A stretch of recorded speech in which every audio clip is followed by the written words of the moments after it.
dans la bibliothèque de la ferme.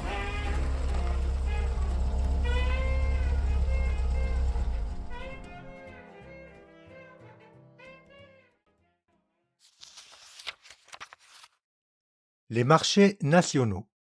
Dans le cadre de ce que nous appelons l'État territorial ou national, la maturité politique a précédé la maturité économique. La question est alors de savoir quand, pourquoi et comment ces États ont acquis, économiquement parlant, une certaine cohérence intérieure. Comment ils ont acquis la faculté de se comporter comme un ensemble cohérent vis-à-vis du reste du monde. Cette émergence correspond forcément à une accélération de la circulation, à une montée des productions agricoles et non agricoles, ainsi qu'à un gonflement de la demande générale. Toutes ces conditions, on pourrait, dans l'abstrait, les imaginer acquises sans l'intervention du capitalisme, comme une conséquence du débordement régulier de l'économie de marché. En réalité, l'économie de marché, contrairement au capitalisme, tend souvent à rester régionale et à s'organiser à l'intérieur des limites que lui proposent les échanges de production diversifiés et complémentaires. Passer du marché régional au marché national, en cousant ensemble des économies d'assez court rayon, quasi autonomes et souvent fortement individualisées, n'a donc rien de spontané. Le marché national a été une cohérence imposée à la fois par la volonté politique, pas toujours efficace en la matière d'ailleurs, et par les tensions capitalistes du commerce, notamment du commerce extérieur et à longue distance. En fait, un certain épanouissement des échanges extérieurs a souvent précédé l'édification laborieuse du marché national. Voilà qui nous incite à penser que les marchés nationaux devaient par priorité se développer au centre ou à proximité du centre d'une économie monde, dans les mailles mêmes du capitalisme. Nous incite à penser aussi qu'il y a eu corrélation entre leur développement et la progressive division internationale du travail. D'ailleurs, dans le duel qui oppose au XVIIIe siècle une ville comme Amsterdam et un État territorial comme l'Angleterre, le poids du marché national a joué son rôle. Le marché national a été l'un des cadres où s'est élaborée une transformation essentielle pour le démarrage de la révolution industrielle, je veux dire la croissance d'une demande intérieure multiple, capable d'accélérer la production dans ces divers secteurs et d'ouvrir les chemins du progrès. Toute formation d'un marché national est issue de divers assemblages de marchés régionaux, particuliers et spécifiques. Il y a toute une gamme d'espaces, et le plus élémentaire de ces espaces, le plus fortement enraciné, c'est l'isolat des démographes, c'est-à-dire l'unité minimale de peuplement rural. Aucun groupe humain, en effet, ne peut vivre, et surtout survivre, s'il ne compte pas au moins 4 à 500 individus. Dans l'Europe d'Ancien Régime, cela correspond à un ou plusieurs villages proches plus ou moins liés. Ces groupes de villages, à eux tous, délimitent à la fois une unité sociale et une zone de labour, de friche, de chemin et d'habitation. Au-dessus de ces cercles étroits se situe l'unité économique du plus petit format, c'est-à-dire l'ensemble que constitue un bourg, avec son marché, voire sa foire, et les quelques villages alentours, ceux du premier cercle qui dépendent de lui. Chaque village doit être à une distance du bourg telle que l'aller et le retour du marché soient possibles dans la journée. Au-dessus, il y a le canton ou le pays. Mais le pays n'est pas qu'une unité économique, il est aussi et surtout une unité culturelle. À l'étage au-dessus encore, les provinces. Elles se présentent comme des colosses, aux dimensions variables évidemment. Patrie par excellence, la province aura été longtemps l'entreprise politique de grande optima, et rien dans l'Europe actuelle n'a véritablement brisé ces liens d'autrefois. D'ailleurs, l'Italie et l'Allemagne sont restées longtemps des ensembles de provinces ou d'États jusqu'à l'unification du XIXe siècle. Une province a été autrefois une économie nationale, voire une économie monde au petit pied. Malgré la différence des échelles, elle comporte des régions et des villes dominantes, des pays et des éléments périphériques, des zones plus ou moins développées et d'autres presque autarciques. Au centre, toujours une ville ou des villes qui imposent leur prééminence.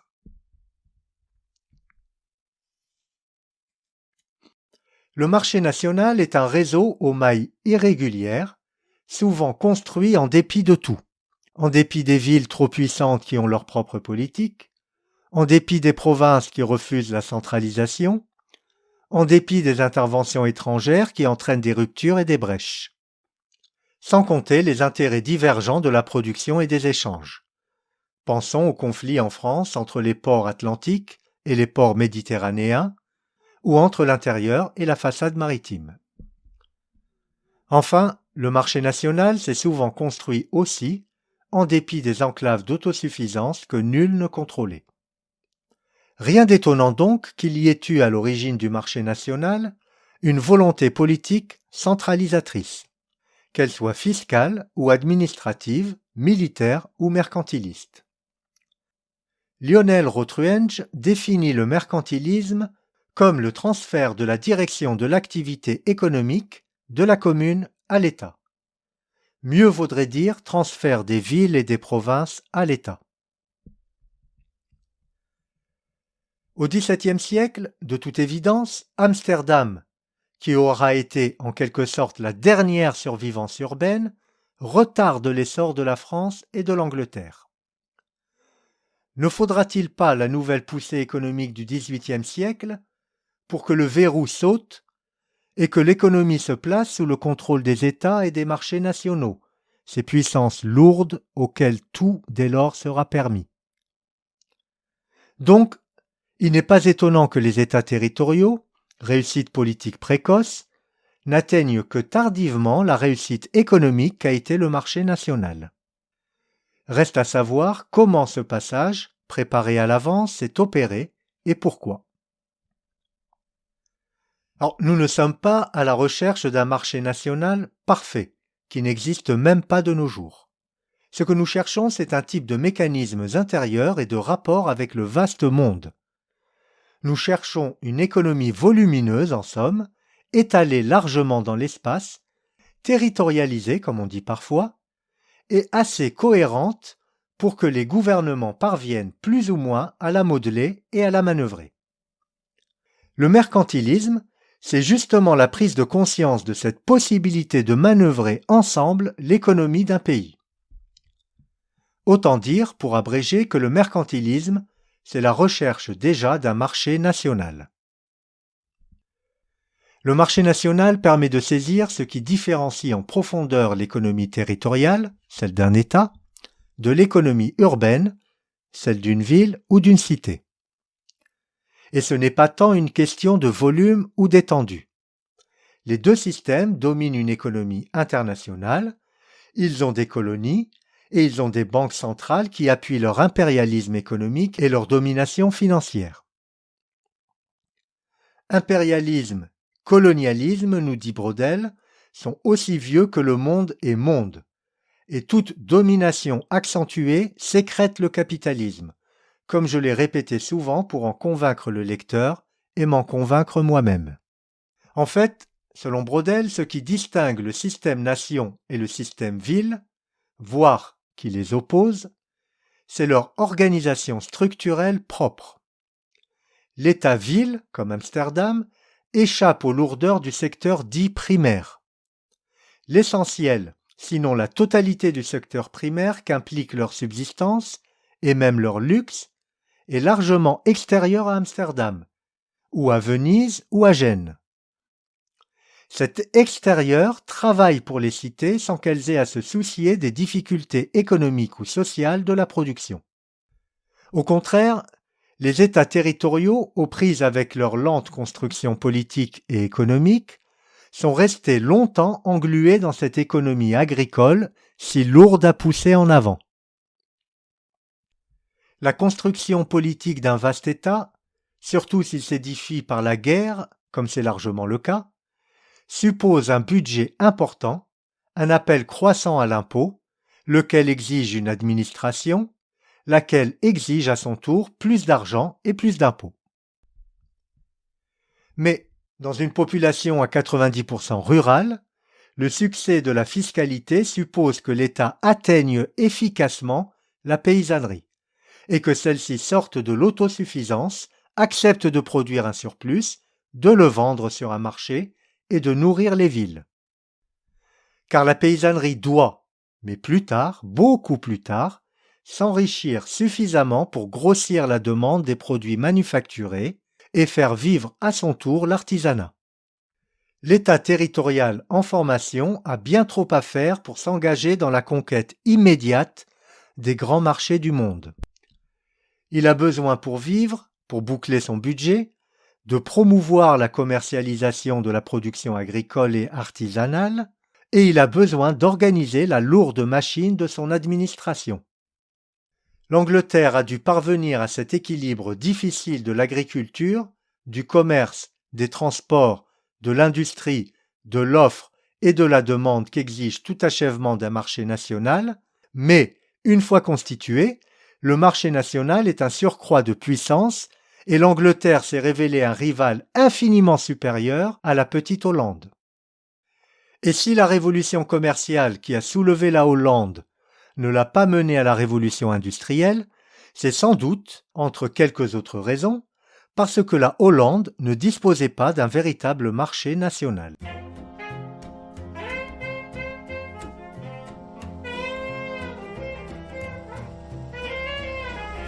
Dans la bibliothèque de la ferme.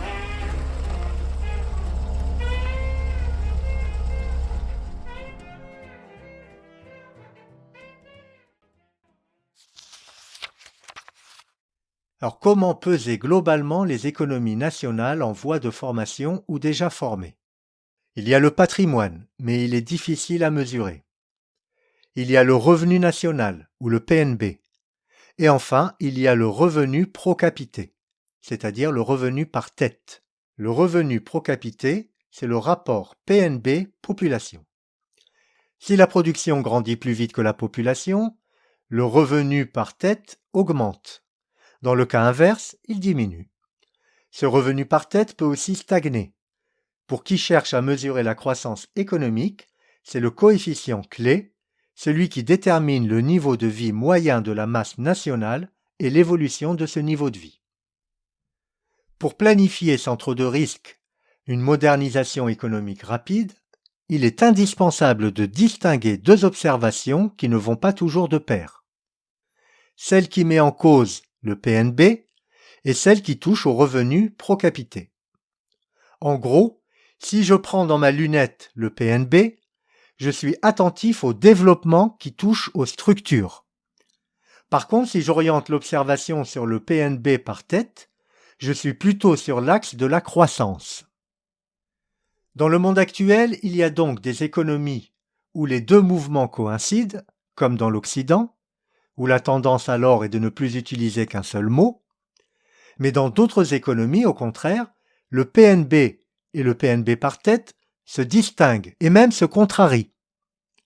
Ainsi, dans l'Europe du XIVe siècle, celle de la guerre de Cent Ans et de la peste, il y a eu une régression vers des structures urbaines et sociales anciennes et l'arrêt temporaire du développement des structures précapitalistes. Or, par la suite, on a assisté à une déroutante croissance du revenu pro capite.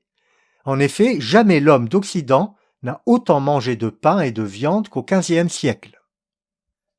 Alors si on compare au XVIIIe siècle, le taux de population urbaine et le taux de population rurale, on observe qu'en Hollande, la population urbaine représente 50%, et donc la population rurale 50%. En Angleterre, la population urbaine ne représente que 30%. En France, elle ne représente que 15%, et la population rurale représente 85%.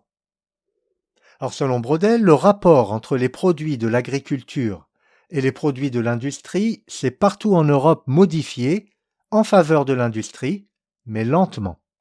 L'industrie a dépassé l'agriculture dans les années 1811-1821 en Angleterre, donc au tout début du XIXe siècle, mais pas avant 1885 en France, donc tout à la fin du siècle, 1865 en Allemagne et 1869 aux États-Unis.